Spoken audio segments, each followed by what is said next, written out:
Hello friends, आपके अपने YouTube channel bright future education पर आप सभी का स्वागत है। फ्रेंड्स, आज हम लोग बात करने वाले हैं 24 जून 2020 के करंट अफेयर की। 24 जून 2020 के करंट अफेयर से जो भी महत्वपूर्ण प्रश्न बनते हैं आपके आने वाले कंपटीशन एग्जाम्स के लिए, उन सभी को देखेंगे। साथ ही साथ उन प्रश्नों से जुड़े महत्वपूर्ण तथ्यों को भी देखेंगे। तो चलिए स्टार्ट करते हैं। स्टार्ट करने से पहले यदि आप हमारे चैनल पर नए हैं, चैनल को सब्सक्राइब नहीं किया है तो चैनल को सब्सक्राइब करिए, बेल आइकन को दबाइए जिससे आपको नोटिफिकेशन मिलता रहे। साथ ही साथ वीडियो कैसा लग रहा है हमें कमेंट सेक्शन में ज़रूर बताइएगा। चलिए, ये वीडियो किसी भी एग्ज़ाम की दृष्टि से, चाहे वो बैंक हो, एसएससी हो, रेलवे हो, पुलिस, सीआरपीएफ, यूपीएससी, कोई भी एग्ज़ाम हो, बहुत इंपॉर्टेंट है। इसलिए वीडियो को पूरा लास्ट तक देखिएगा, स्किप मत करिएगा। चलिए देखते हैं हमारा पहला क्वेश्चन कौन सा। हमारा पहला क्वेश्चन है, विश्व बैंक ने हाल ही में किस देश के लिए 1.05 बिलियन अमेरिकी डॉलर की राशि की मंजूरी की है? इसका सही आंसर है बांग्लादेश। बांग्लादेश के लिए इतनी बड़ी राशि मंजूर की गई है। क्यों मंजूर की है, क्या योजना है, आइए इसको देखते हैं। तो विश्व बैंक ने कोविड-19 महामारी के मद्देनज़र बांग्लादेश में रोजगार सृजन करने, आर्थिक सुधार को बढ़ावा देने के लिए 3 परियोजनाओं के लिए 1.05 बिलियन अमेरिकी डॉलर की राशि की मंजूरी की है। यह 3 परियोजनाएं निजी निवेश, डिजिटल उद्यमिता, डिजिटल सरकार, अर्थव्यवस्था और दूसरा programmatic jobs development policies credit हैं। इसमें नौकरियों के सृजन, अर्थव्यवस्था में मदद करने और विशेष आर्थिक क्षेत्र को प्रत्यक्ष निजी निवेशों को प्रोत्साहित करने की उम्मीद है। अच्छा, विश्व बैंक की बात आई है तो विश्व बैंक को देखते हैं। तो विश्व बैंक की स्थापना जुलाई 1945 को हुई थी। मुख्यालय वाशिंगटन डीसी यूएसए में है। अध्यक्ष डेविड मालपसा हैं और सीईओ अंशुला कांत वहाँ के सीईओ हैं।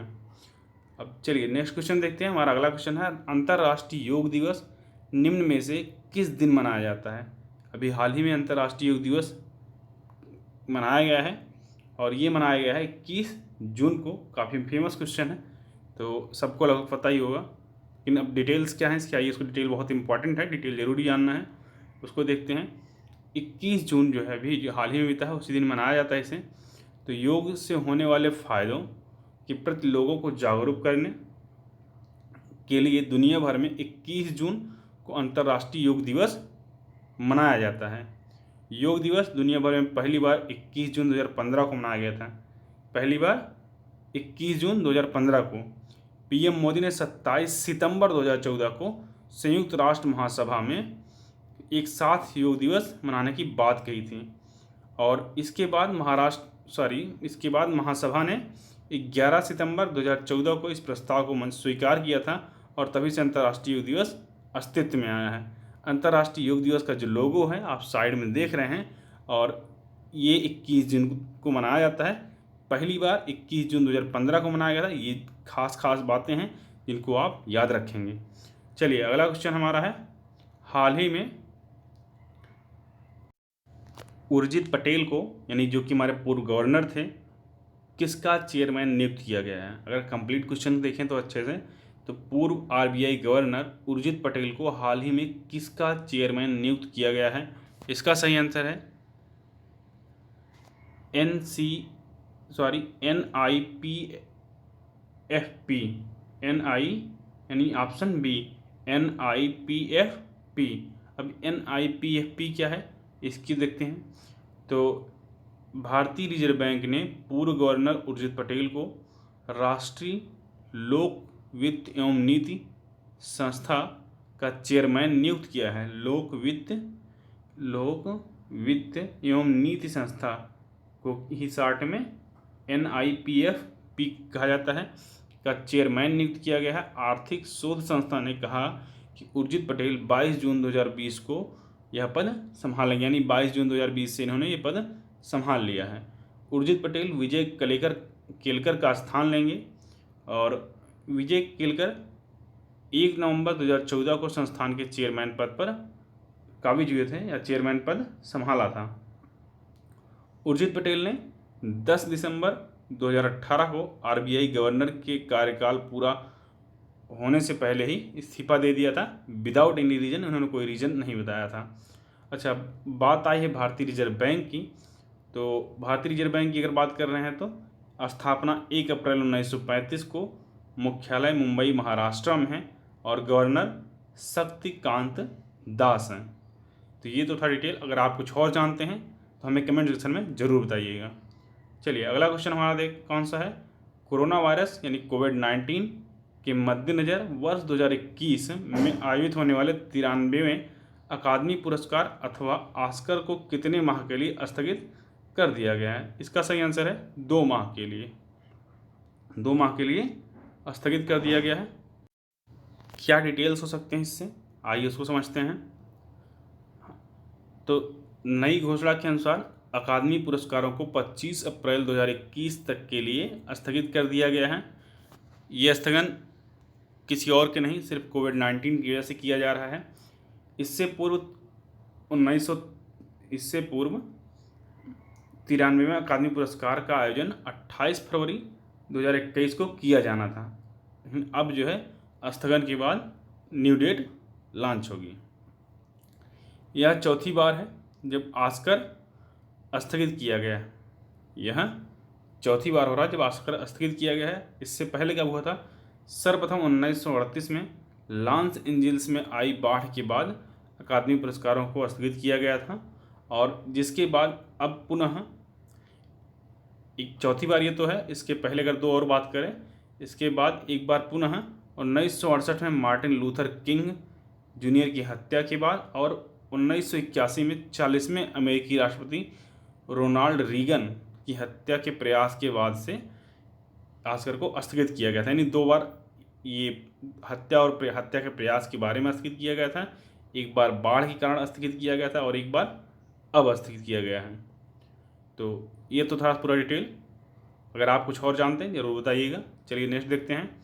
हमारा अगला क्वेश्चन है, भारतीय रिजर्व बैंक ने पीएमसी बैंक पर प्रतिबंध कितने दिनों के लिए बढ़ा दिया है?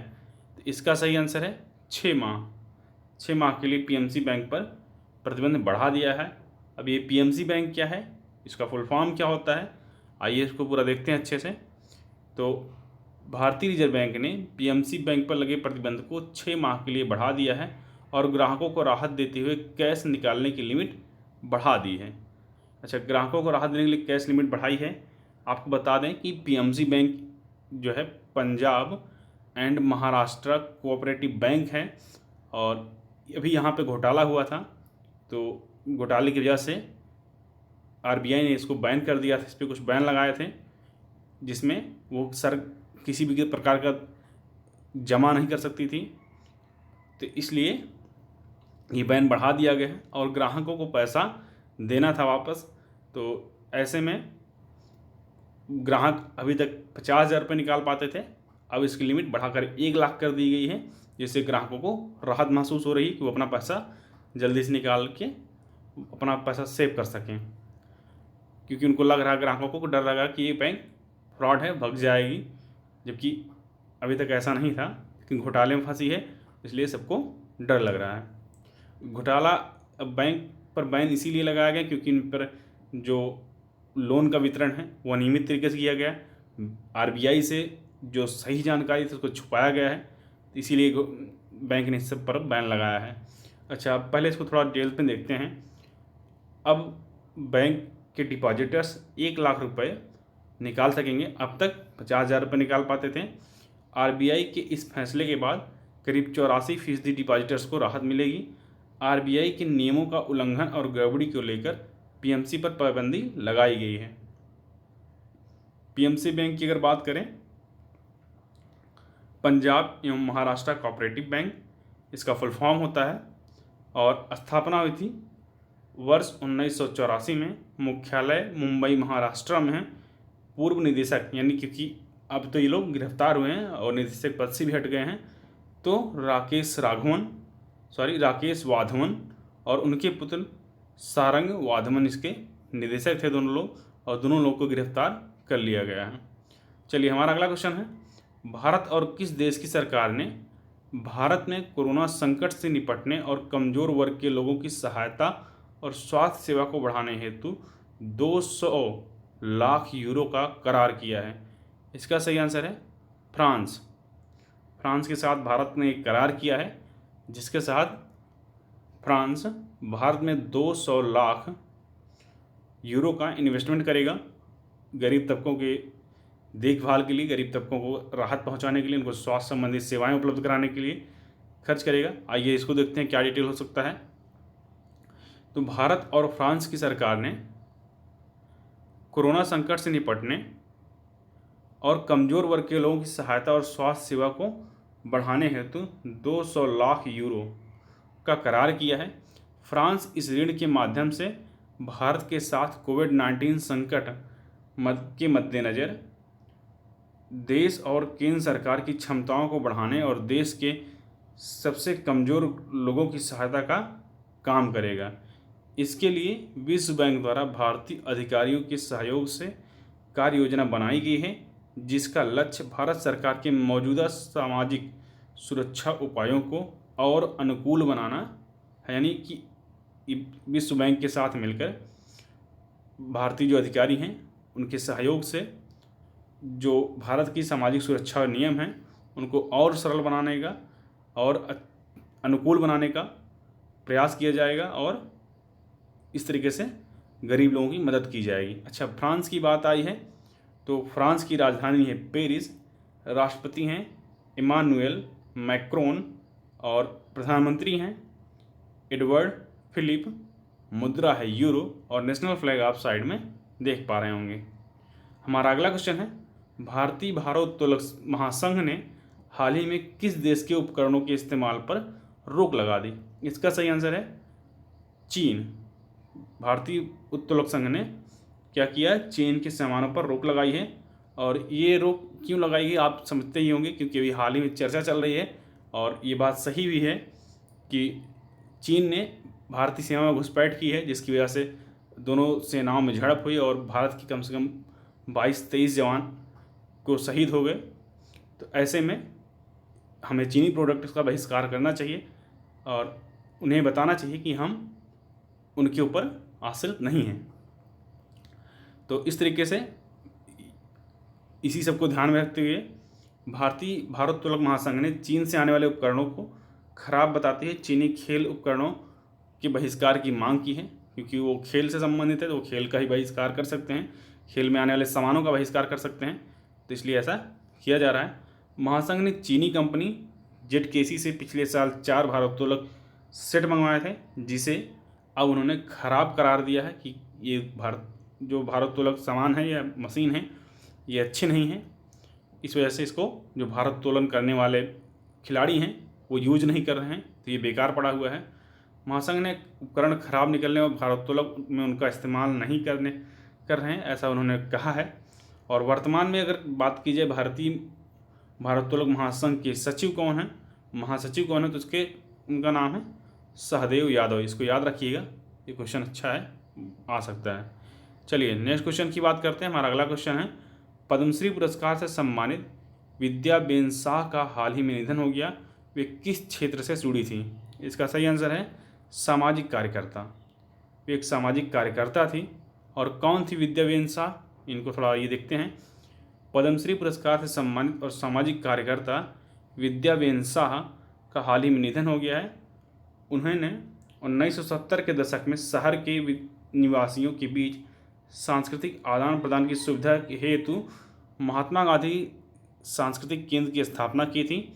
विद्याबेन शाह को बाल कल्याण के क्षेत्र में उत्कृष्ट सेवाओं के लिए राष्ट्रीय पुरस्कार से सम्मानित किया गया था और इसके बाद 1992 में पद्मश्री पुरस्कार से भी सम्मानित किया गया था। उन्होंने भारतीय बाल कल्याण परिषद ICCW के अध्यक्ष के रूप में भी काम किया था। विद्याबेन शाह की तस्वीर साइड में लगी, आप देख सकते हैं। चलिए अगला क्वेश्चन हमारा है, विजय खंडूजा को किस देश में भारत का अगला राजदूत नियुक्त किया गया है? इसका सही आंसर है जिम्बाब्वे। जिम्बाब्वे में विजय खंडूजा को भारत का अगला नया राजदूत नियुक्त किया गया है। आइए इसको देखते हैं क्या है डिटेल। विजय खंडूजा को जिम्बाब्वे में भारत का अगला राजदूत नियुक्त किया गया है। वे वर्तमान में विदेश मंत्रालय के निदेशक के रूप में कार्यरत हैं। विजय खंडूजा की नियुक्ति RK मस्कुई की जगह की गई है, जो रोमानिया में भारत के अगले राजदूत होंगे। अच्छा, जिम्बाब्वे की बात आई है तो जिम्बाब्वे की राजधानी हरारे, राष्ट्रपति हैं एमर्सन नांगोंगवा और प्रधानमंत्री हैं मॉर्गन स्वानगिराई और मुद्रा है अमेरिकी डॉलर। चलिए अगले क्वेश्चन की बात करते हैं। हमारा अगला क्वेश्चन है, रणजी क्रिकेट में जो हमारे थंबनेल है, रणजी क्रिकेट में सबसे ज़्यादा विकेट लेने वाले किस स्पिनर का हाल ही में निधन हो गया है? इसका सही आंसर है राजेंद्र गोयल। राजेंद्र गोयल जी ने रणजी क्रिकेट में महत्वपूर्ण योगदान दिया है और भारत का नाम रोशन किया है, भारत के विभिन्न अपने सेक्टर के राज्यों का नाम रोशन किया है। तो आइए कौन है, इनको देखते हैं थोड़ा सा राजेंद्र गोयल के बारे में। तो राजेंद्र गोयल प्रथम श्रेणी क्रिकेट में अगले जमाने के दिग्गज स्पिनर गोयल का उम्र संबंधी बीमारियों के कारण हाल ही में निधन हुआ है और वे 77 वर्ष के थे। तो गोयल ने हरियाणा और उत्तर क्षेत्र की तरफ से प्रथम श्रेणी क्रिकेट में 157 मैचों में 750 विकेट चटकाए थे। वे 44 साल तक प्रथम श्रेणी क्रिकेट को खेलते रहे। सुनील गावस्कर की एक बुक आई थी जिसमें आइडियल्स, जिसमें खिलाड़ियों की जो जगह दी गई थी उनमें एक गोयल भी शामिल थे और गोयल जी की तस्वीर आप साइड में देख सकते हैं। तो फ्रेंड्स, आज के लिए इतना ही। आई होप आपको वीडियो अच्छा लगा होगा। यदि आपको वीडियो में कहीं कोई क्वेश्चन डाउट है, कोई क्वेश्चन है आपका, तो हमें कमेंट सेक्शन में ज़रूर बताएं, हम उस क्वेश्चन का आंसर आपको ज़रूर देंगे। और आज का वीडियो देखने के लिए आप सभी को धन्यवाद।